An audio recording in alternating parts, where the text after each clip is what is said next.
आगामी स्थानिक स्वराज्य संस्थांच्या निवडणुका स्वबळावरती लढवण्यासाठी भाजपकडून चाचपणी केली जात असल्याची माहिती भाजपच्या विविध पातळ्यांवरती सुरू असलेल्या बैठकांमध्ये स्वबळावरती निवडणुका लढवण्याच्या सूचना देत आल्याची माहिती। उपमुख्यमंत्री शिंदे महायुती म्हणून एकत्र स्थानिक स्वराज्य संस्थांच्या निवडणुका लढवण्यावरती ठाम असल्याची माहिती। फडणवीस आणि शिंदेंमधील कथित कोल्ड वॉरची किनार भाजपच्या स्वबळाच्या चाचपणीला आहे का, असाही सवाल। महानगरपालिकेच्या निवडणुका महायुतीनं एकत्र लढायचं ठरवलंय, पण या निवडणुका स्थानिक पातळीवरती असल्यामुळे स्थानिक लोकांचा विचार करूनच निर्णय होईल। चंद्रशेखर बावनकुळे यांची प्रतिक्रिया।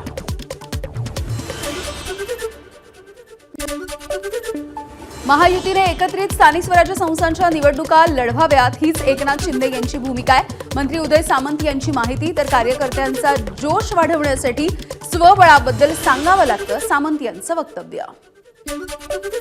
स्थानिक स्वराज्य संस्थांच्या निवडणुकांच्या संदर्भात तीनही पक्ष एकत्र बसून निर्णय घेणार। भाजपच्या स्वबळाच्या चाचपणीवरती सुनील तटकरे यांची प्रतिक्रिया। एबीपी माझानं दिलेल्या बातमीवरती खुद्द सुरेश धस यांच्याकडून शिक्कामोर्तब। धनंजय मुंडे यांच्या निवासस्थानी त्यांची भेट घेतल्याचं सुरेश धस यांनी केलंय मान्य। प्रकृतीची विचारपूस करण्यामध्ये काहीही गैर नाही, धनंजय मुंडे यांच्या भेटीच्या नंतर सुरेश धस यांनी व्यक्त केलं मत। सुरेश धस यांनी कोणाची सुद्धा भेट घेतल्यामुळे काहीही परिणाम होणार नाही। एकही आरोपी सुटला तरी टोकाचं पाऊल उचलू आणि त्याला सरकारच जबाबदार असेल, धनंजय देशमुख यांचा इशारा। बावनकुळे, धनंजय मुंडे आणि सुरेश धस 4.5 तास एकत्र होते, खुद्द चंद्रशेखर बावनकुळेंचा दावा। धस आणि मुंडेंमध्ये मतभेद आहेत पण मनभेद नाहीत, बावनकुळेंची प्रतिक्रिया। सुरेश धस यांना फडणवीस यांचं पूर्णपणे पाठबळ। तपासाच्या संदर्भात धस यांची प्रत्येक मागणी फडणवीसांकडून पूर्ण। चंद्रशेखर बावनकुळे यांचं वक्तव्य। धस मुंडेंनी एकत्र काम केलं तर संतोष देशमुख यांना लवकर न्याय मिळेल, बावनकुळेंची प्रतिक्रिया।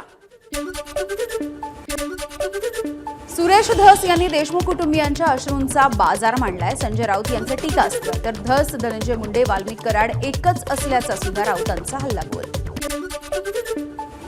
सुरेश धस फक्त राजकारणासाठी लढत होते हे आता सिद्ध झालंय, अंजली दमानिया यांची धस आणि मुंडेंच्या भेटीच्या नंतर प्रतिक्रिया। संतोष देशमुख हत्या प्रकरणामधल्या आरोपींना फाशी व्हायला हवी, खासदार बजरंग सोनवणे यांची मागणी। तर संतोष देशमुख यांच्या हत्या प्रकरणामध्ये भाजप राजकारण करतंय, सोनवणे यांचा आरोप। चंद्रशेखर बावनकुळे यांच्या घरी गेलो असताना अचानकपणे धनंजय मुंडे त्या ठिकाणी आले। भेटीच्या संदर्भात आमदार सुरेश धस यांचं स्पष्टीकरण। सुरेश धस हे इतक्या लवकर पळ काढतील असं वाटलं नव्हतं, धस हे गद्दार निघाले, जरांगेंचा हल्लाबोल। त्यांच्याकडून ही अपेक्षा नव्हती। मुंडे आणि धस यांच्या भेटीच्या नंतर मनोज जरांगे पाटील यांची प्रतिक्रिया। बीडमध्ये शरद पवारांच्या राष्ट्रवादीची आज महत्त्वाची बैठक होणार आहे, स्थानिक स्वराज्य संस्थांच्या निवडणुकांच्या पार्श्वभूमीवर। या बैठकीचं आयोजन खासदार बजरंग सोनवणे, आमदार संदीप क्षीरसागर हे बैठकीला मार्गदर्शन करतील। न्यू इंडिया बँकेच्या माजी मॅनेजरचा तिजोरीवरती डल्ला। बँकेच्या तिजोरीमधून काढले तब्बल 112 कोटी रुपये। पदाचा गैरवापर करून हे पैसे काढलेले आहेत आणि त्याच्यावरती सध्या गुन्हा दाखल आहे। आरबीआयकडून न्यू इंडिया कोऑपरेटिव्ह बँकेच्या संचालक मंडळाला दणका। 12 महिन्यांसाठी संचालक मंडळ हे बरखास्त करण्यात आलंय। आरबीआयकडून बँकेवरती प्रशासकाची नेमणूक, प्रशासकाच्या मदतीला ॲडवायझर कमिटी सुद्धा केली नियुक्त। मुंबई आर्थिक गुन्हे शाखेकडून न्यू इंडिया बँक अनियमिततेचा तपास, बँकेच्या प्रतिनिधींचे जबाब नोंदवण्याचं काम सुरू। बँकेमध्ये नेमकी कुठे अफरातफर झाली आहे याचाही शोध सुरू। एकनाथ शिंदे यांच्या ठाण्यामध्ये मंत्री गणेश नाईक जनता दरबार घेणार आहेत। 24 फेब्रुवारीला ठाणेकरांच्या समस्या आणि तक्रारी गणेश नाईक हे ऐकून घेतील। मोदींच्या अमेरिका वारीमधून देशाला काय मिळालं, संजय राऊत यांचा सवाल। मोदींचा दौरा देशासाठी हा तोट्याचा सौदा असल्याची राऊतांची टीका। लव्ह जिहादच्या विरोधामध्ये कायदा आणण्यासाठी पोलीस महासंचालकांच्या अध्यक्षतेखाली समिती नेमली आहे, त्याचं स्वागत। भाजपचे खासदार अनिल बोंडे यांची प्रतिक्रिया। तर लँड जिहादच्या विरोधामध्ये सुद्धा कायदा हवा, तशी सरकारकडे मागणी करणार, बोंडेंची प्रतिक्रिया। पुण्यामध्ये मंत्री नितेश राणे यांच्या विरोधामध्ये शरद पवारांच्या राष्ट्रवादीकडून बॅनरबाजी, सत्तेचा माज बरा नव्हे, मंत्री साहेब निधी वाटपावरून राणे यांनी केलेल्या वक्तव्यावरती बॅनरच्या माध्यमातून आता टीका। ठाकरेंच्या सेनेला सिल्लोडमध्ये धक्का. सिल्लोडमधून विधानसभा लढवलेले सुरेश बनकर यांचा भाजपमध्ये पक्षप्रवेश. चंद्रशेखर बावनकुळे यांच्या उपस्थितीमध्ये पक्षप्रवेश पार पडलाय. काँग्रेसचे माजी आमदार सहसराम कोरोटे हे आता शिवसेनेमध्ये प्रवेश करतायत. विधानसभेचं तिकीट नाकारल्यापासून कोरोटे हे नाराज होते आणि आमगाव देवळी मतदारसंघाचे कोरोटे हे माजी आमदार आहेत. विधानसभेला भाजप उमेदवार पुराम यांना मदत केल्याचाही आरोप. भाजपचा मनसेला नाशिकमध्ये मोठा धक्का. मनसेचे 20 पेक्षा अधिक पदाधिकारी आणि कार्यकर्ते भाजपमध्ये प्रवेश करणार. भाजपचे प्रदेशाध्यक्ष चंद्रशेखर बावनकुळे आणि कार्याध्यक्ष रवींद्र चव्हाण यांच्या उपस्थितीमध्ये प्रवेश होणार. वाळू उपसा आणि तस्करी थांबवण्यासाठी काँग्रेसचा नवा प्लॅन. वाळू तस्करांना मदत करणाऱ्या अधिकाऱ्यांची पोलखोल करण्यासाठी काँग्रेसचे लोकप्रतिनिधी आता वाळू घाटावरती बसणार. सांगलीच्या कवठे महांकाळमधील साखर कारखान्याच्या पंचवार्षिक निवडणुकीमध्ये सर्वच 104 अर्ज अवैध. सहकार कायद्याचा भंग केल्यामुळे जिल्हाधिकाऱ्यांचा निर्णय. मेहुल चोक्सीच्या मालमत्ता लिलावाला आता परवानगी. गीतांजली जेम्स लिमिटेड या मालमत्तेचा लिलाव करण्यासाठी विशेष न्यायालयाची परवानगी. खटल्याच्या अंतिम निकालाच्या नुसार पैसे वितरित करण्याचेही निर्देश.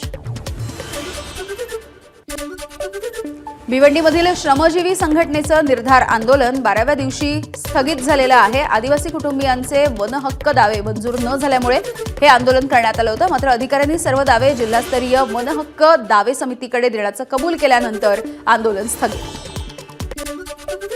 उपमुख्यमंत्री एकनाथ शिंदेंचा आज रत्नागिरीचा दौरा. यावेळेला मोठ्या प्रमाणावरती पक्षप्रवेश सुद्धा होणार. चंपक मैदानावरती त्यांची जाहीर सभा.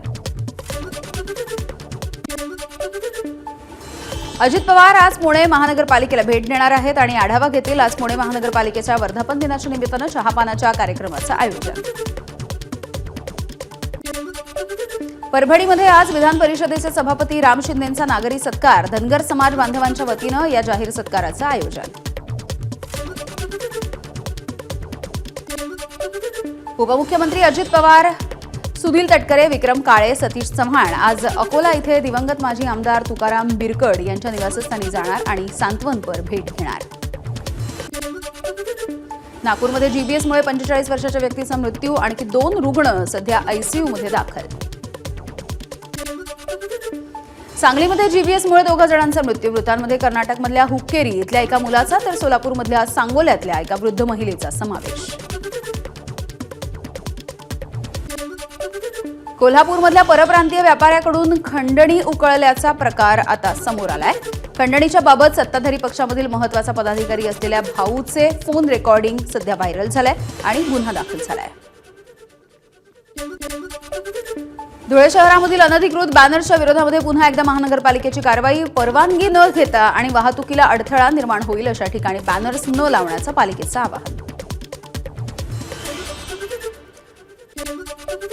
वैद्यकीय अभ्यासक्रमाला प्रवेश घेताना विद्यार्थ्यांनी समुपदेशन फेरीसाठी भरलेलं सुरक्षा शुल्क परत मिळण्याच्या संदर्भात बनावट लिंक व्हायरल.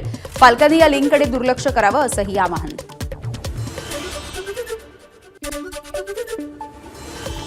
नंदुरबार जिल्ह्यामध्ये 5 मिनिटांमध्ये बनावट कागदपत्र तयार करण्याचा प्रकार. 100 ते 500 रुपयामध्ये तयार होत आहेत उत्पन्न आणि जातीची प्रमाणपत्र. कोल्हापूरमध्ये कचरा उचलण्यामध्ये हलगर्जीपणा दाखवल्यामुळे मुख्य आरोग्य निरीक्षकासह 3 जणांचं निलंबन. कोल्हापूर महानगरपालिकेच्या आयुक्ता के मंजुलक्ष्मी यांची कारवाई. धाराशिवच्या तेरखेडामधील फटाक्यांचे कारखाने प्रशासनाच्या रडारवर. तेरखेडामधील बाबा फायर वर्क्स कारखान्यामध्ये स्फोट होऊन 9 कामगार झाले होते जखमी आणि त्यानंतर सगळ्याच फटाक्यांच्या कारखान्यांची तपासणी सुरू.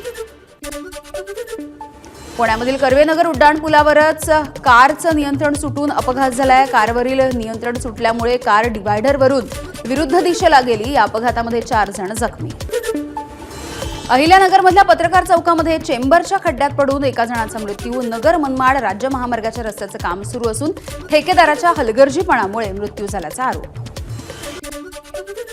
पुण्यामध्ये सराईत दुचाकी चोरट्याला अटक. पुणे पोलिसांच्या गुन्हे शाखेची कारवाई. आरोपीकडून 10 लाख रुपये किमतीच्या 25 दुचाकी जप्त. वसईच्या सुरुचीबाग परिसरामध्ये सकाळच्या सुमारास मोठा वणवा. आगीमुळे समुद्र किनाऱ्यावरती असलेल्या सुरुची अनेक झाडं ही जळून खाक झाली आहे. पर्यावरणाची सुद्धा मोठी हानी झाली आहे. जैवविविधतेवरती परिणाम. वर्ध्याच्या सेवाग्राम इथे घरफोडी करणाऱ्या 3 जणांना अटक, आरोपींकडून रोख रकमेसह मोबाईल सुद्धा जप्त. धाराशिवच्या कळंब तालुक्यामधल्या खामसवाडी गावामध्ये ऊसाच्या शेतीत अफूची लागवड, कृषी आणि महसूल कर्मचाऱ्यांसोबत शिराढोण पोलिसांची धडक देऊन कारवाई आणि गुन्हा दाखल. सांगलीच्या अंकलखोप आष्टा मार्गावरती 2 दुचाकींची समोरासमोर धडक. या अपघातामध्ये एका पोलीस कर्मचाऱ्याचा मृत्यू तर 1 जण जखमी. छत्रपती संभाजीनगरमधल्या एका व्यायामशाळेला सुद्धा आग लागली आहे. दिल्ली गेट परिसरामधली ही घटना आहे. आगीमध्ये व्यायामशाळेमधलं साहित्य जळून खाक. आगीचं कारण अद्यापही अस्पष्ट. 1 मार्चपासून शनिशिंगणापूरच्या शनिदेवाचा ब्रँडेड तेलानंच आता अभिषेक करावा लागेल. भेसळीच्या तेलानं शिळेची झीज रोखण्यासाठी शनिशिंगणापूर देवस्थानचा निर्णय. होळीच्या आधीच मुंबईकरांना उन्हाळ्याच्या झळा बसायला सुरुवात. गुरुवारी मुंबईमध्ये 36.7 अंश सेल्सिअस इतक्या कमाल तापमानाची नोंद. आज आणि उद्या उष्णतेच्या लाटेसारखी स्थिती राहील असाही अंदाज. फेब्रुवारी महिन्याच्या दुसऱ्या आठवड्यापासूनच सातपुड्यामध्ये पाणी टंचाईच्या झळा. केलापाणी परिसरामध्ये हंडाभर पाण्यासाठी सुद्धा महिलांची 5 ते 6 किलोमीटरची पायपीट.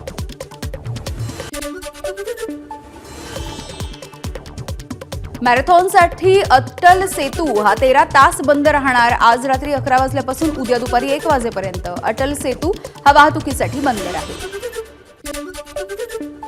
पुणे शहर पोलीस दलाच्या तरंग 2025 या कार्यक्रमामुळे शिवाजीनगर पोलीस मुख्यालयाच्या परिसरामधल्या वाहतुकीमध्ये बदल.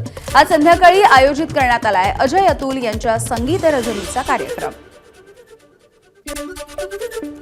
राष्ट्रीय क्रीडा स्पर्धेमध्ये महाराष्ट्राला सर्वोत्तम राज्य विजेतेपद. उत्तराखंडमध्ये आयोजित राष्ट्रीय क्रीडा स्पर्धेत सेना दलाकडून सर्वाधिक पदकांची लयलूट. स्पर्धेमध्ये महाराष्ट्र सलग 3ऱ्या वेळेला राज्यामधल्या संघांमध्ये अव्वल. एसटीमध्ये 50,000 रुपयांची विसरलेली पैशांची बॅग चालक आणि वाहकाकडून शेतकऱ्याला परत. प्रामाणिकपणाच्या बद्दल महाराष्ट्र एसटी कामगार संघटनेकडून चालक आणि वाहक यांचा सत्कार. सिंधुदुर्गामधल्या मालवणमध्ये जाळ्यात अडकलेल्या डॉल्फिनला मच्छीमारांकडून जीवदान.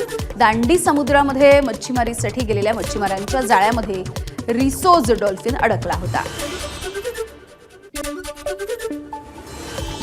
कृषी संस्कृतीचा पारंपरिक खेळ असलेल्या कळंब शंकरपट 16 वर्षांच्या श्रुतीनं गाजवला. आदिवासी विकास मंत्री अशोक उईके यांच्याकडून श्रुतीचा सत्कार. तळकोकणामधल्या तिलारी खोऱ्यामध्ये इतर वेळी नासधूस करत असताना दिसणाऱ्या हत्तींचा मनसोक्त विहार सुरू. मोर्ले गावामध्ये हत्ती पाण्यामध्ये सुद्धा मनसोक्त अंघोळ करत असतानाचे व्हिडिओ समोर आले आहेत.